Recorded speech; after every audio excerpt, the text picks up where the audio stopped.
Is there anyone else who needs one? Good, thank you so much. Thank you. There's at least three. Thanks.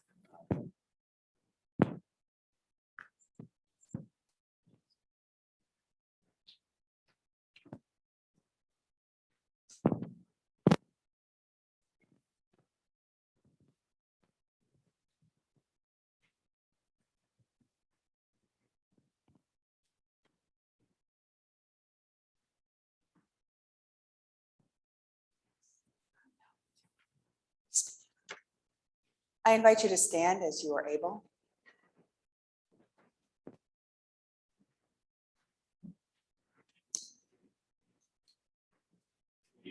I am resurrection and I am life, says the Lord.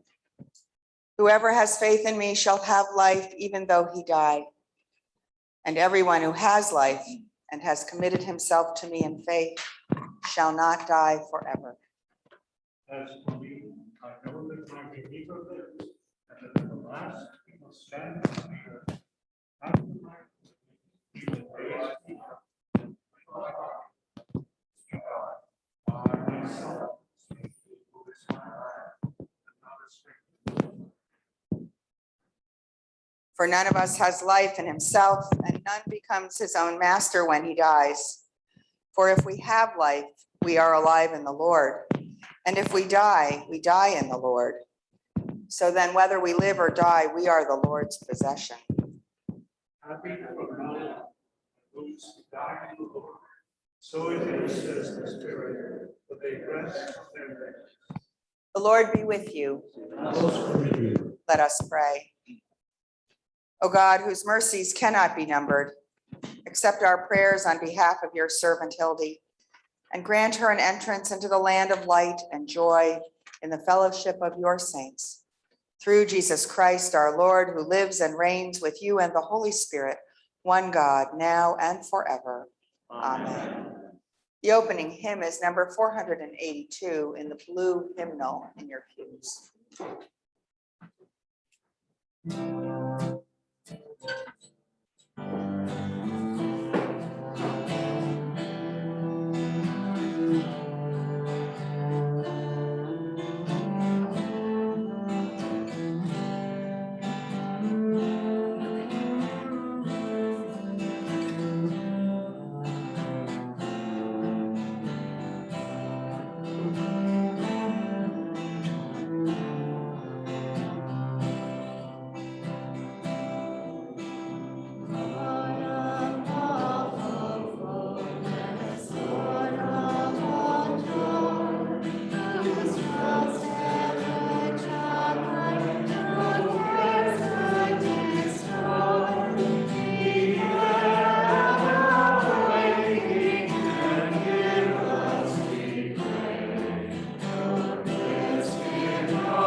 Please be seating for the readings.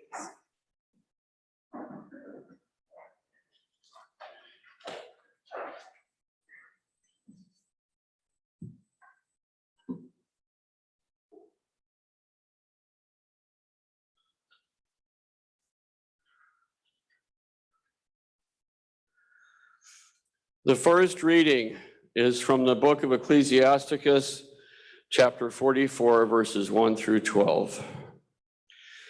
Let us now sing the praises of famous men, our ancestors in their generations. The Lord apportioned to them great glory, his majesty from the beginning. There were those who ruled in their kingdoms and made a name for themselves by their valor. Those who gave counsel because they were intelligent, those who spoke in prophetic oracles, those who led the people by their counsels and by their knowledge of the people's lore. They were wise in their words of instruction, those who composed musical tunes or put verses in writing, rich men endowed with resources, living peacefully in their homes. All these were honored in their generations and were the pride of their times. Some of them have left behind a name so that others declare their praise, but of others there is no memory. They have perished as though they had never existed.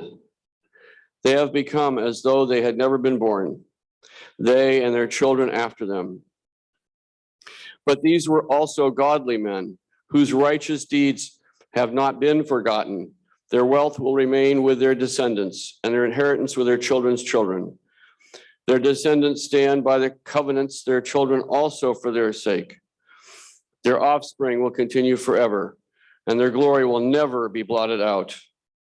Their bodies are buried in peace, but their name lives on generation after generation. The assembly declares their wisdom, and the congregation proclaims their praise. Hear what the Spirit is saying to God's church. Thanks be to God.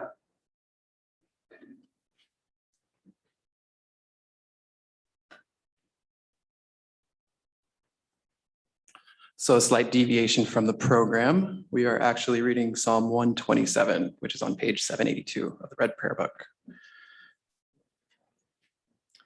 Unless the Lord builds the house, their labor is in vain who build it.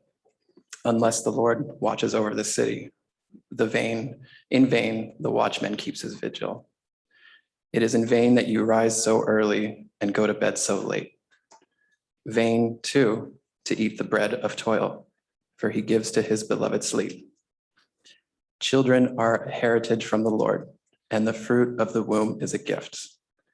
Like arrows in the hand of a warrior are the children of one's youth. Happy is the man who has his quiver full of them.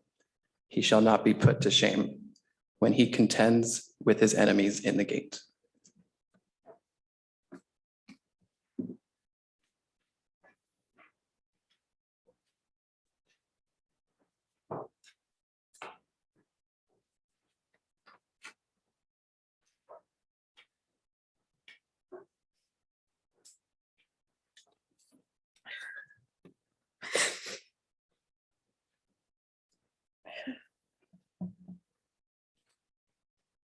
A reading from Romans.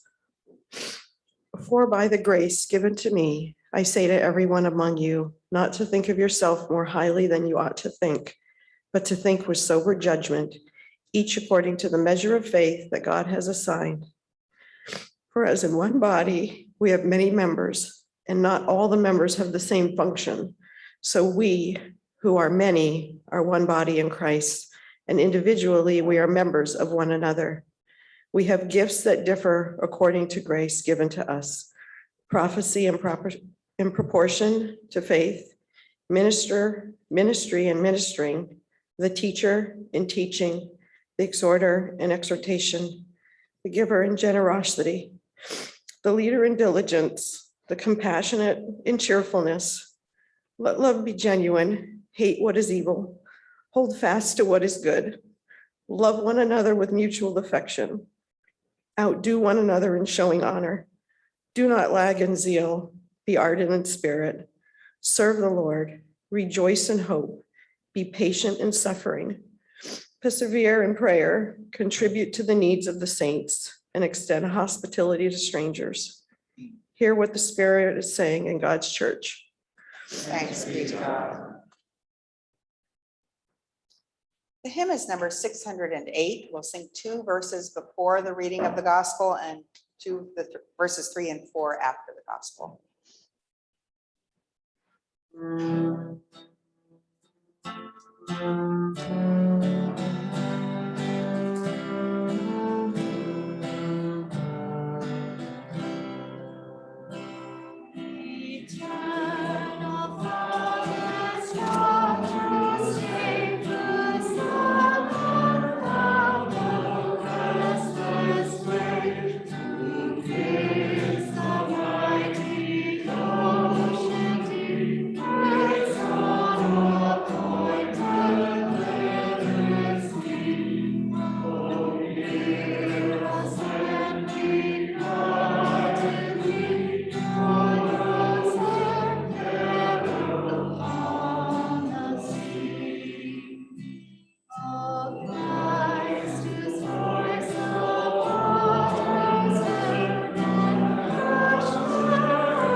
Holy Gospel of our Lord Jesus Christ, according to John.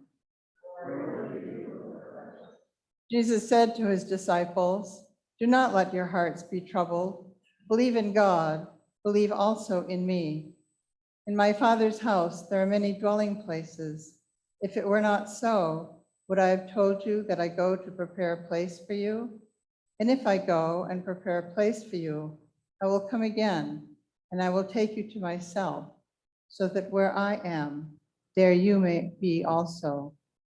And you know the way to the place where I am going." Thomas said to him, "Lord, we do not know where you are going. How can we know the way?" Jesus said to him, "I am the way and the truth and the life. No one comes to the Father except through me." The Gospel of the Lord. Praise to you.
May the words of my mouth, meditation of my heart be always acceptable in thy sight, O Lord, our strength and our Redeemer.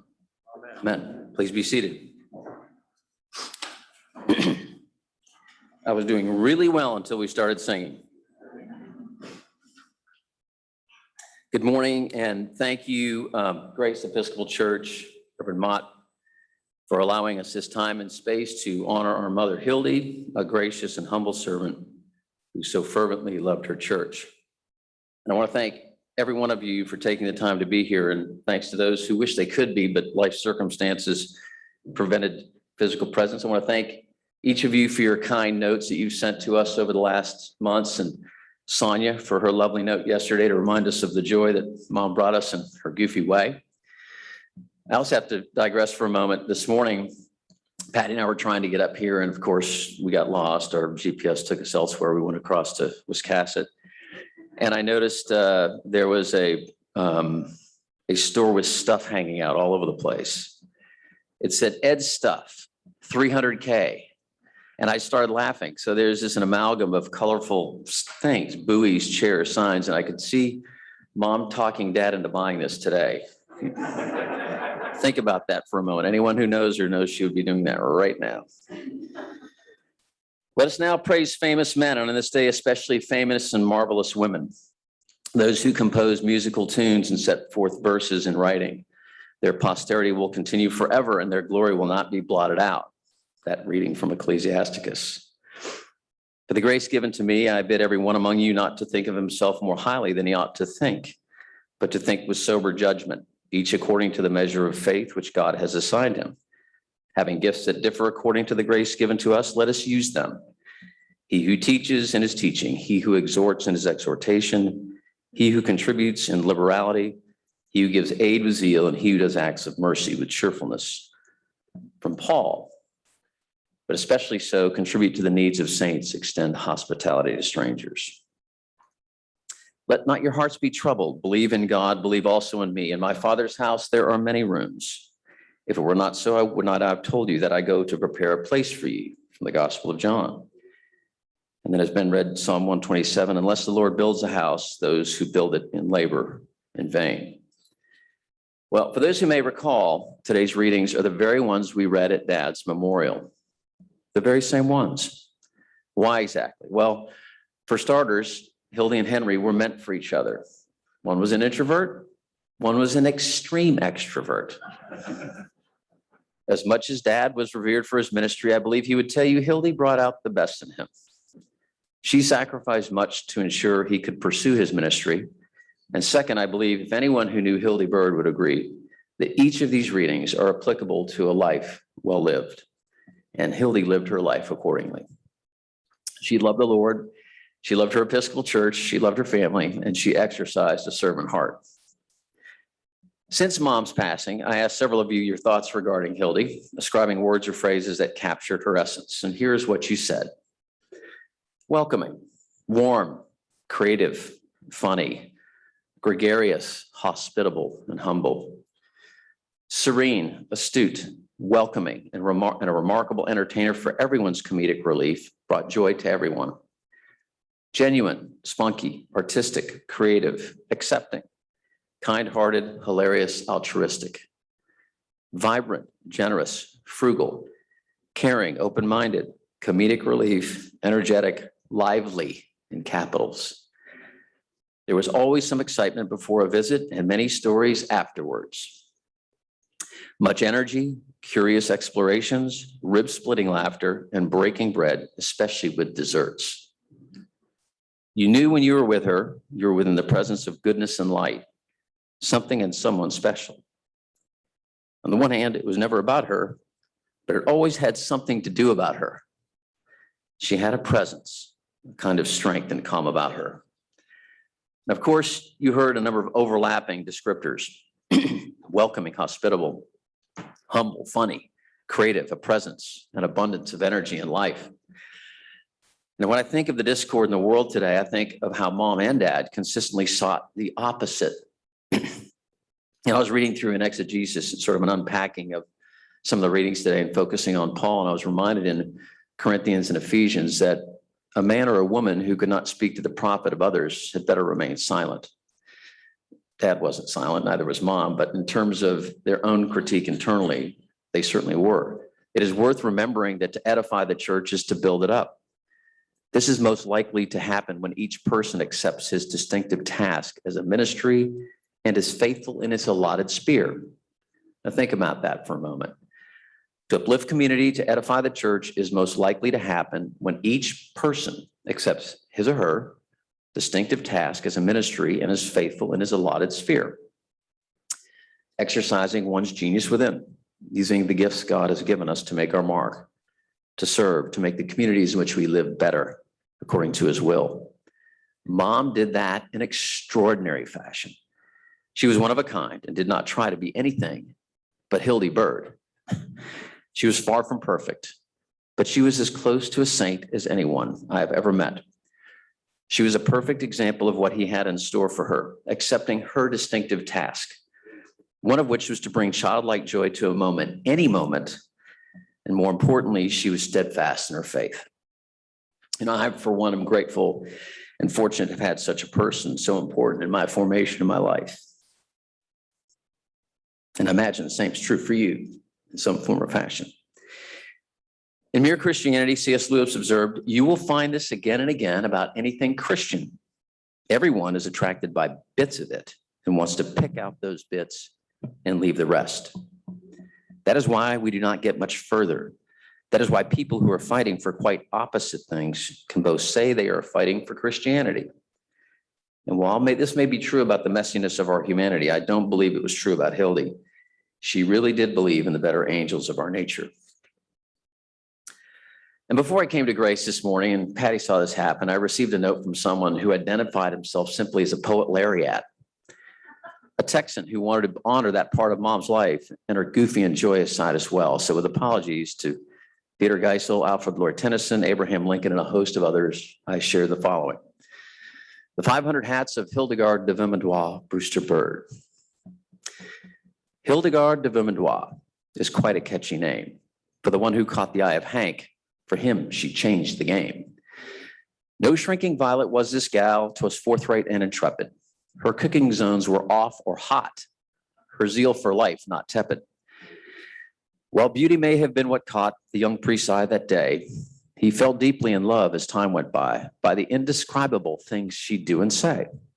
For multi-talented is not quite the phrase that captures her genius within. Perhaps a better image might be a panoply of the best of all things therein. All things bright and beautiful, all creatures great and small, all things wise and wonderful, the Lord God made them all. And so too true with our Hildegard, if pressed providence would agree that she was his gift to us, her abundant menagerie. A true Renaissance woman, no doubt, her interests ran far and wide. Her canvas of colors most rich and deep, as dramatic as Quahog Bay tide. And deep were her roots, her New England strong, complemented by fertile transplantations. Transcendent cultural trees she grew from countless cross-country relations. She did not care one iota, in fact, whether your station was rich or poor, black, white, brown, gender, or creed, she focused on humanity core. She could spin a yarn better than most, appeal to generations young and antiquarian. So well versed in Beatrice Potter's fuzzy-eared friends to Jane Austen and all things Shakespearean. She was a painter and a musician. A seamstress, enjoyed a good caper, loved to swim, read, and solve puzzles, make birthday hats from discarded newspaper. And when weather forced you inside, she'd teach you to knit with all sorts of thread and a stick. Heck, she would use whatever handy, say a pitiful thread and possibly forks and two measly toothpicks.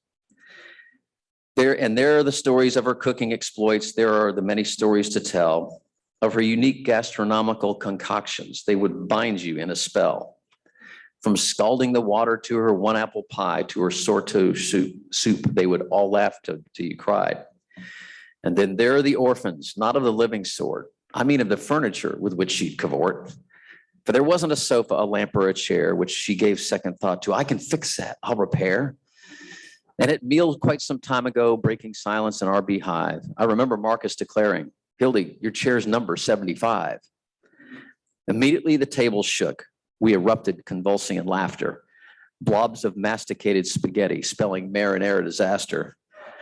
At least that's how I remember it. With twinkling eyes, she'd say, for her, there wasn't enough, no, never enough time during morning, night, or day. To view the world dimly, to lose faith in another, though Hobbes may robustly disagree, more often it was the sunny side of life that which our Hilde could see. And you know it's true. She would share shirt off her back. She was quite the Pollyanna. Open door to stranger or neighbor, with most anyone, she would readily break manna. And there are so many more stories to tell of our sister, cousin, aunt, and grandmother, of this marvel he gave us of Hildegard's spell, how she knitted each one of us to another. And the best part of her, among her myriad gifts, I trust you with me will agree, wasn't the extraordinary spunk and room-filling laugh, but her simple and great humility. Let us be mindful then, as we gather today, to pray, to sing, to laud. Her ability to love another person was to see the face of God. For as we raise anthem hymn together, elevate appropriate dedication, let's keep at the fore what she would expect, no feuds, but celebration. She embraced Tennyson's notes of suns and stars, that clarion call for me, that there be no moaning of the bar when I put out to sea. For she was this, we can agree, patient and brave and true. She toiled and fought and loved and died for the Lord she loved and knew. And she was a teacher, and she was a queen, and she could easily play a shepherdess on the green. She was the best, this saint of God. And I mean, God helping to be one too. Life is a prayer, our father once said. And I believe he would agree. Nobody offered her life as a prayer more beautifully or faithfully through her service, graciousness, and hospitality towards others than Hilde. And you know what? Hilde and Henry were inseparable in life. And I imagine they're dancing with the angels right now at this very moment. Amen.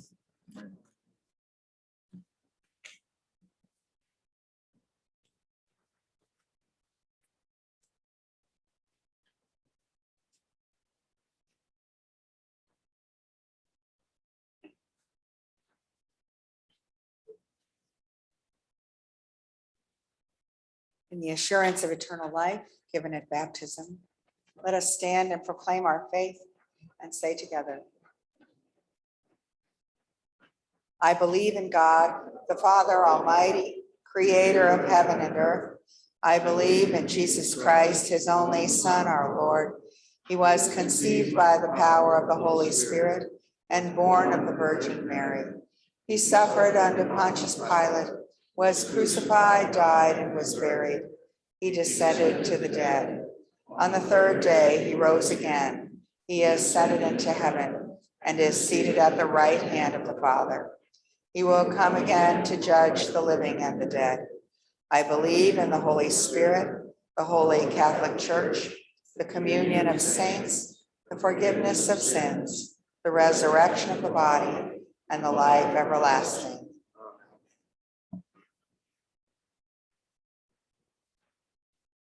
For our sister Hilde, let us pray to our Lord Jesus Christ, who said, I am resurrection and I am life. Lord, you consoled Martha and Mary in their distress. Draw near to us who mourn for Hilde and dry the tears of those who weep. Hear us, Lord. You wept at the grave of Lazarus, your friend. Comfort us in our sorrow. Hear us, Lord. You raised the dead to life. Give our sister Hilde eternal life. Hear us, Lord. You promised paradise to the thief who repented. Bring our sister Hilde to the joys of heaven. Hear us, Lord. Our sister Hilde was washed in baptism and anointed with the Holy Spirit. Give her fellowship with all your saints. Hear us, Lord. She was nourished with your body and blood. Grant her a place at the table in your heavenly kingdom. Hear us, Lord. Comfort us in our sorrow at the death of our sister. Let our faith be our consolation and eternal life our hope. Lord Jesus Christ, we commend to you our sister Hilde, who was reborn by water and the Spirit in holy baptism. Grant that her death may recall to us your victory over death and be an occasion for us to renew our trust in your Father's love. Give us, we pray, the faith to follow where you have led the way and where you live and reign with the Father and the Holy Spirit to the ages of ages. Amen. At this point, we exchange the peace, and we invite you to be cognizant of physical distancing and that the person you want to hug may, for a good reason, not want to hug you.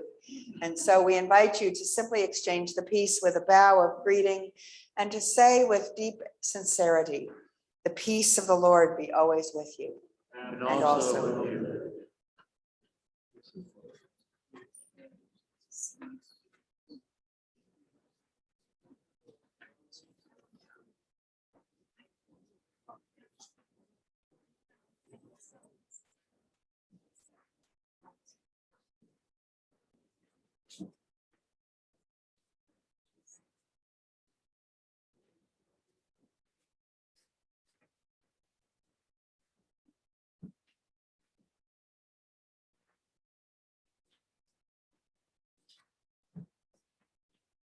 The offertory hymn is number 405 in the blue hymnal.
The Lord be with you. Lift up your hearts. Let us give thanks to the Lord our God. It is right and a good and joyful thing always and everywhere to give thanks to you, Father Almighty, creator of heaven and earth, through Jesus Christ our Lord, who rose victorious from the dead and comforts us with the blessed hope of everlasting life. For to your faithful people, O Lord, life is changed, not ended. And when our mortal body lies in death, there is prepared for us a dwelling place eternal in the heavens. Therefore we praise you, joining our voices with angels and archangels and with all the company of heaven, who forever sing this hymn to proclaim the glory of your name. Holy, holy, holy Lord, God of power and might, heaven and earth are full of your glory. Hosanna in the highest. Blessed is the one who comes in the name of the Lord. Hosanna in the highest. We give thanks to you, O God, for the goodness and love which you have made known to us in creation, in the calling of Israel to be your people, in your words spoken through the prophets, and above all in the word made flesh, Jesus, your Son. For in these last days you sent him to be incarnate from the Virgin Mary, to be the Savior and Redeemer of the world. In him you have delivered us from evil and made us worthy to stand before you. In him you have brought us out of error into truth, out of sin into righteousness, out of death into life. On the night before he died for us, our Lord Jesus Christ took bread, and when he had given thanks to you, he broke it and gave it to his disciples and said, "Take, eat. This is my body, which is given for you. Do this for the remembrance of me." After supper, he took the cup of wine. And when he had given thanks, he gave it to them and said, "Drink this, all of you. This is my blood of the new covenant, which is shed for you and for many for the forgiveness of sins. Whenever you drink it, do this for the remembrance of me." Therefore, according to his command, O Father, we remember his death. We proclaim his resurrection. We await his coming in glory. And we offer our sacrifice of praise and thanksgiving to you, O Lord of all, presenting to you from your creation this bread and this wine. We pray you, gracious God, to send your Holy Spirit upon these gifts, that they may be the sacrament of the body of Christ and his blood of the new covenant. Unite us to your Son and his sacrifice, that we may be acceptable through him, being sanctified by the Holy Spirit. In the fullness of time, put all things in subjection under your Christ, and bring us to that heavenly country where with all your saints we may enter the everlasting heritage of your sons and daughters. Through Jesus Christ our Lord, the firstborn of all creation, the head of the church, and the author of our salvation. By him and with him and in the unity of the Holy Spirit, all honor and glory is yours, Almighty Father, now and forever. Amen. And now, as our Savior Christ has taught us, we are bold to say, Eternal Spirit, earth maker, pain bearer, life giver, source of all that is and that shall be, Father and Mother of us all, loving God in whom is heaven, the hallowing of your name echo through the universe, the way of your justice be followed by the peoples of the world. Your heavenly will be done by all created beings. Your commonwealth of peace and freedom sustain our hope and come on earth. With the bread we need for today, feed us. In the hurts we absorb from one another, forgive us. In times of temptation and test, strengthen us. From trials too great to endure, spare us. From the grip of all that is evil, free us. For you reign in the glory of the power that is love, now and forever. Amen.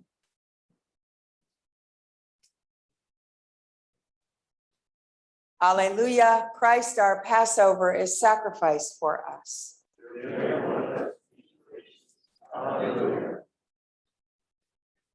These are the gifts of God for the people of God. It is Jesus Christ who welcomes all who desire to receive him. We will invite you to come forward to the altar rail should you desire to receive. We are only doing the bread at this time in an abundance of caution and the guidance of our bishop. If you would like to come forward and do not want to receive, we invite you simply to cross your hands over your chest and you will receive a blessing.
I invite you to stand as you are able and pray together. Almighty God, we thank you that in your great love, you have fed us with spiritual food and drink of the body and blood of your Son, Jesus Christ, and have given us a foretaste of your heavenly banquet. Grant that this sacrament may be to us a comfort in affliction and a pledge of our inheritance in that kingdom where there is no death, neither sighing nor crying, but the fullness of joy with all your saints, through Jesus Christ, our Savior. Amen.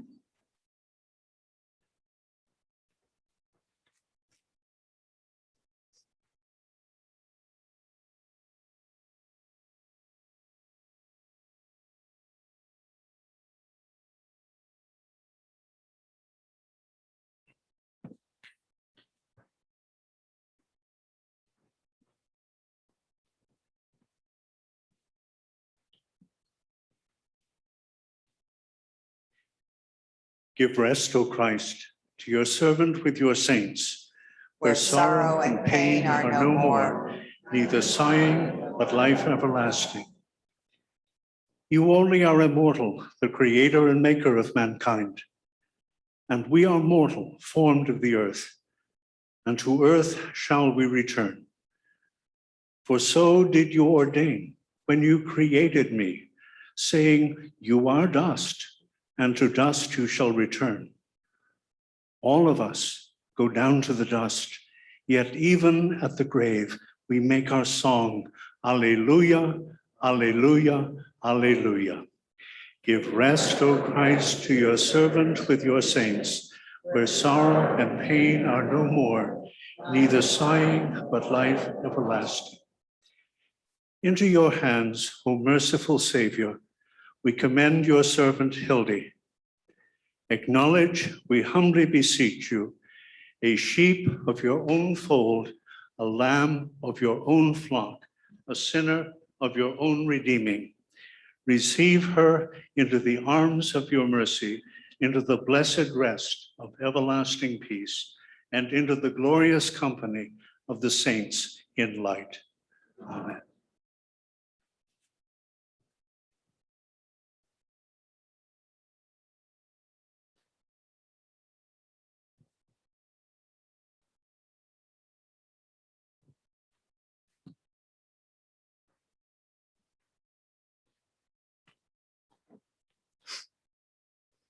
Beautiful Navajo prayer that meant a lot to Mom and Dad both.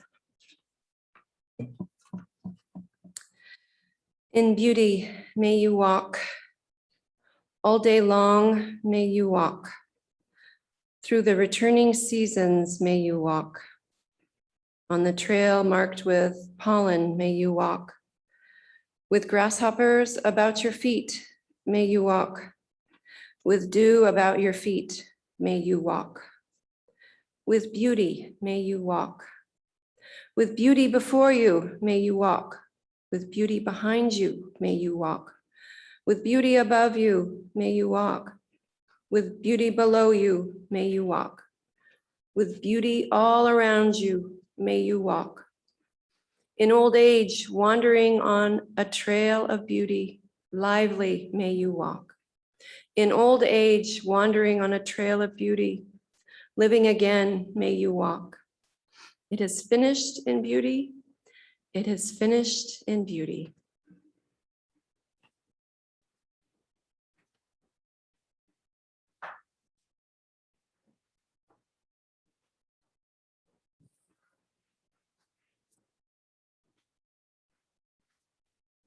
The peace of God, which passes all understanding, keep your hearts and minds in the knowledge and love of God and of his Son, Jesus Christ our Lord. And the blessing of God Almighty, the Father, the Son, and the Holy Spirit be amongst you and remain with you always. Amen. Closing hymn is number 587. It's different than what is in your bulletin. 587 in the blue hymnal in your pew.